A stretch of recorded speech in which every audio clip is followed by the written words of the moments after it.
Meet the CEOs of Rikers, guards who broke the rules and paid the price.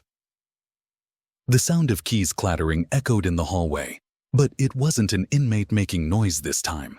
It was a correction officer, handcuffed, head bowed, being escorted out of Rikers Island. The very man who once barked orders inside the blocks was now being treated like a prisoner himself. Other officers looked on in silence, while inmates pressed against their cell bars shouting, "We told you this would happen." The shocking twist. This officer had been caught smuggling drugs and cell phones into the jail, breaking every rule he swore to uphold. His badge couldn't save him anymore. How did a man who once stood as the law inside one of America's toughest jails end up in chains himself? And why did so many officers at Rikers decide to take the same dangerous path? To answer that, we have to go back. Rikers Island has always been more than a jail. It's a city within a city. Thousands of inmates packed into grimy blocks, gangs fighting for control, and officers walking a thin line between keeping order and losing it. For many CEOs, the job starts out the same way. They join hoping for stability, a good paycheck, and benefits for their families. But once inside, they quickly realize this isn't just a 9-to-5 job. It's a pressure cooker. Every day they face threats, violence, and a constant test of loyalty, both to their department and to their own survival. Some guards tried to keep their heads down. Others, though, saw opportunity. In a place where contraband is worth its weight in gold, a single cell phone could sell for hundreds of dollars. A pack of cigarettes, even more. And drugs. They could control entire cell blocks. For a struggling officer drowning in bills, the temptation was right there. At first, it starts small. One CO slips in a pack of smokes for an inmate who promises silence. Another officer takes cash to sneak in candy or extra food. Nobody notices. Nobody cares. But soon, the requests grow bigger, the stakes get higher, and the danger becomes real. One young officer, still in his 20s, thought he could play both sides. By day, he wore the uniform. By night, he counted the money he earned smuggling in small bags of marijuana. For a while, it felt easy. No one suspected him. But then, word spread among inmates that he was the go-to guy. Suddenly, he wasn't just doing favors. He was in deep, tied to gang members who made sure he couldn't back out. The warning signs were there. Fellow officers noticed he always seemed nervous during searches. Inmates started showing up with luxuries they couldn't possibly get on their own. But inside Rikers, where corruption had long been whispered about, people shrugged it off. Until one night, an inmate fight broke out. When the officers rushed in to break it up, they found something hidden under a mattress, a razor blade wrapped in tape, and a brand new smartphone. The question wasn't how it got there. Everyone knew. The real question was, which guard had helped bring it in? The next morning, Internal Affairs arrived. They didn't announce who they were watching, but their eyes were everywhere. And when they finally moved in, the moment was unforgettable. The young officer, who thought he was untouchable, was caught red-handed with contraband in his locker. As his co-workers stood frozen in disbelief, inmates began cheering from the cells. The man who once locked them in had just locked himself out of his own freedom. And that was only the beginning. Because once the first officer was taken down, the floodgates opened, and more names started to surface. The arrest of that young officer shook Rikers Island to its core. For the inmates, it was proof of what they had been saying for years. Some guards weren't any better than the people locked up. For the officers still working, it sent a chill down their spines. Because if one of their own could fall, anyone could be next. But the story didn't stop with him. Internal Affairs knew that contraband never flowed in from just one person. Where there's one crooked officer, there are usually more. So they expanded the investigation, quietly tracking movements, monitoring phone calls, and planting hidden cameras. It didn't take long before another name surfaced. This time, it was a veteran officer, a man who had been at Rikers for over a decade. To most, he seemed like the perfect CO, respected, tough, and someone who knew how to keep order. But behind the scenes, He was running a side hustle that would shock everyone. He wasn't smuggling in just cigarettes or candy. He was trafficking harder drugs. Packages of heroin wrapped tightly in balloons slipped through staff entrances. The payoff was massive. Inmates who controlled the blocks paid him thousands, sometimes in cash, sometimes through family members on the outside. He had convinced himself it was harmless, just business. After all, the inmates were already behind bars. What difference did it make? But the truth was, those drugs fueled chaos. Fights broke out over who controlled the stash. Debts piled up, and inmates who couldn't pay were beaten or worse. Violence spiked, and every time it did, this officer grew more paranoid. Still, greed kept him coming back, until one day, his luck ran out. During a surprise sweep, officers found a stash of heroin hidden in the vent of a cell block bathroom. The inmates weren't talking, but the packaging gave internal affairs the clue they needed. It matched shipments they had already traced back to one man, the very officer who had seemed untouchable. When the news broke, it was chaos. Some officers felt betrayed. Others whispered that they had always suspected him. Inmates laughed, shouting from their cells, "The COs are dirtier than us." The veteran officer was arrested right inside the facility. Shackled and led past men he had once ordered around, his downfall was even more humiliating than the young guards. For years he thought he was playing the system. But in the end, the system caught up with him, and still, the scandal wasn't over. Because the deeper internal affairs dug, the more disturbing truths they uncovered. It wasn't just about drugs or phones anymore. Some officers had crossed an even darker line, forming relationships with inmates, giving them special treatment, and in some cases, risking their own safety for affection or loyalty that could never be real. The question was, how far would these guards go?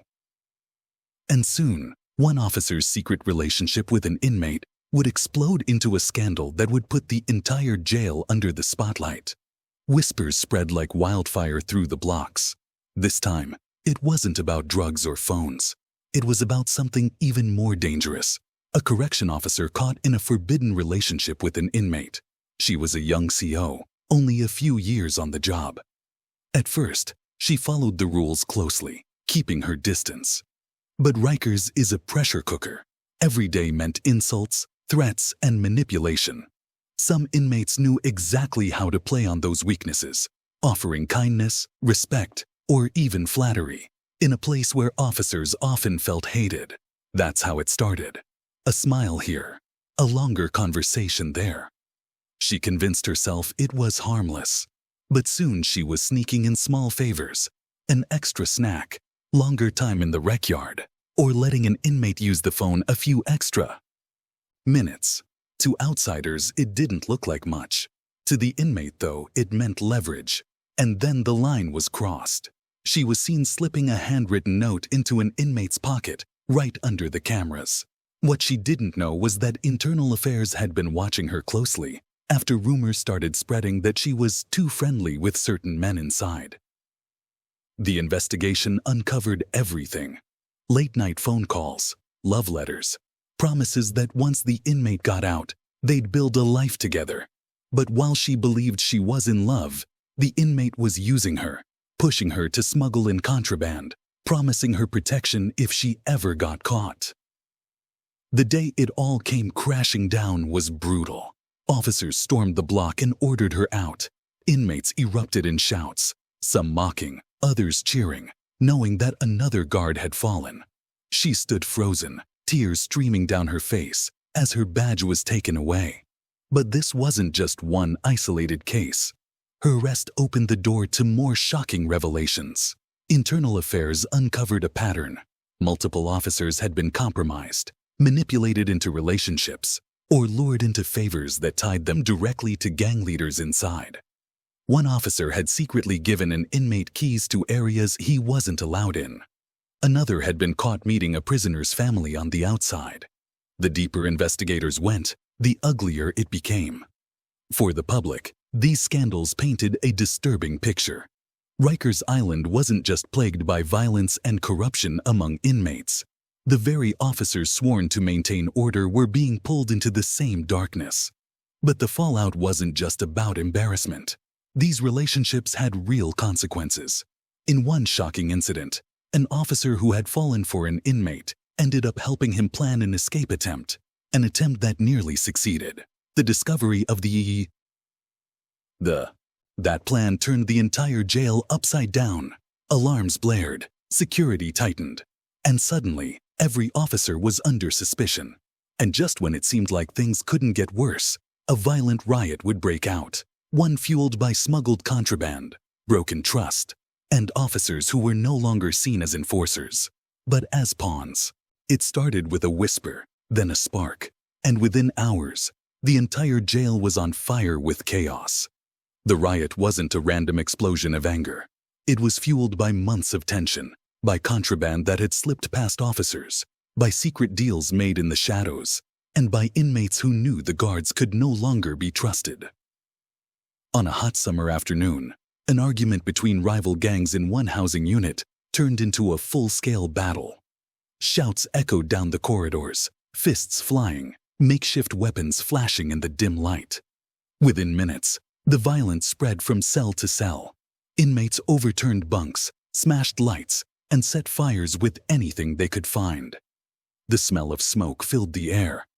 Officers rushed in, but the balance of power had shifted.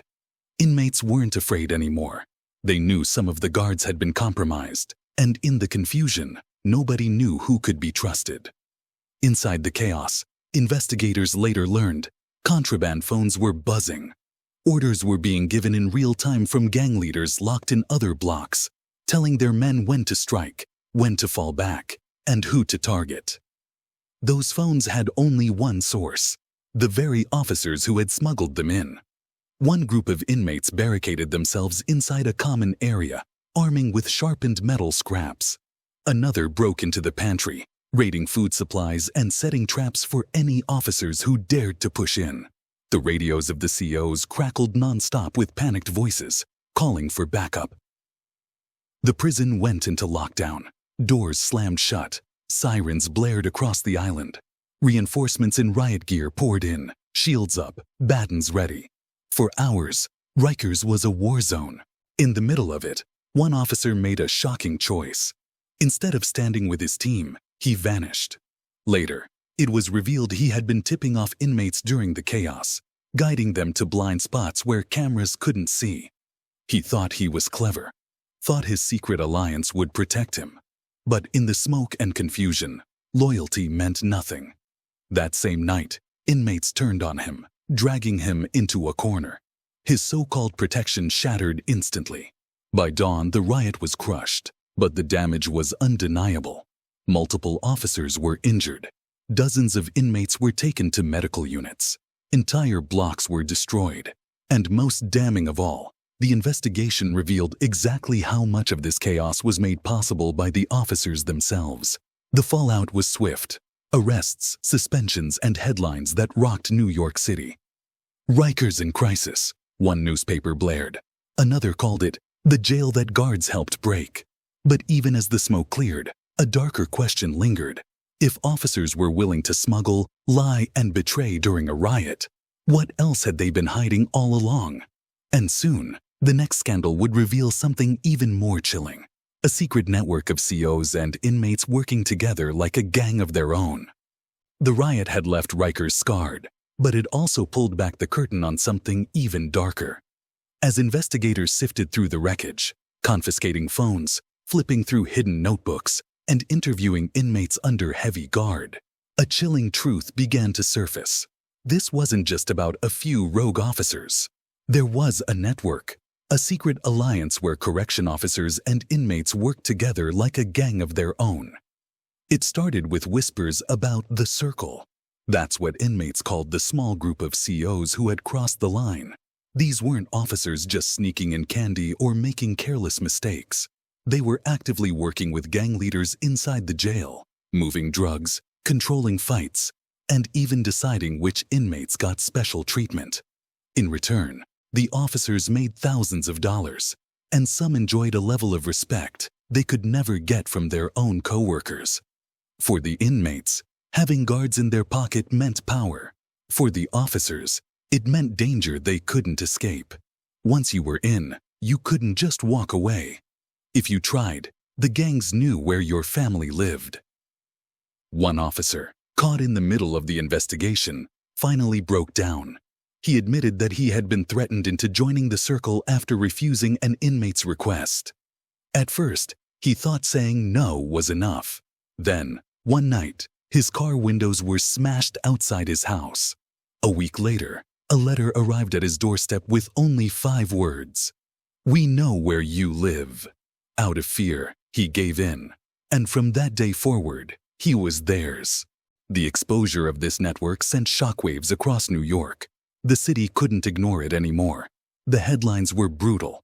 Rikers guards or Rikers gangs. The jail that eats its own. Mayor's offices held emergency press conferences. Families of inmates demanded answers. And the Department of Corrections scrambled to assure the public that Rikers could still be saved. But inside the walls, the damage was done. The inmates had seen too much. They knew the guards were divided. Trust was shattered, not just between COs and prisoners, but between the officers themselves. Everyone wondered who was clean and who had already crossed the line. One by one, arrests piled up.